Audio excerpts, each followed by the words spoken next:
Investujete a máte 60 až 80 vašeho investičného portfólia v jednom sektore alebo dokonca v jednej firme?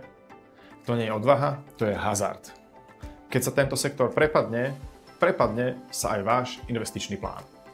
Predstavte si klienta, napríklad úspešný podnikateľ, ktorý má 70 svojho portfólia v technologických akciách alebo technologickom indexe.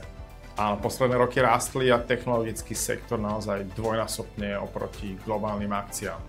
Investori sa cítia na vrchole a investujú ďalšie a ďalšie peniaze.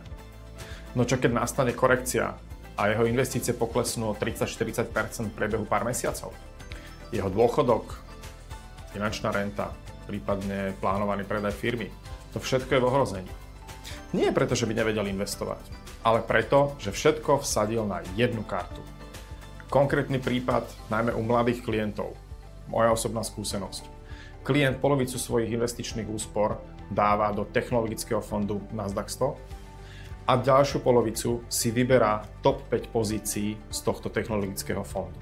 To znamená, že jeho koncentrácia do 5 najväčších technologických spoločností je v skutočnosti obrovská. Oproti podnikateľu má ale jednu výhodu. Je mladý, bez záväzkov, bez rodiny, to znamená, má čas tieto straty tzv. Vysedieť a dostať sa naspäť do zisku. Ale to nemusí byť váš prípad. Čo teda spraviť? Urobte si koncentračný audit. Spočítajte si, aké percento vášho investičného portfólia máte v ktorom sektore.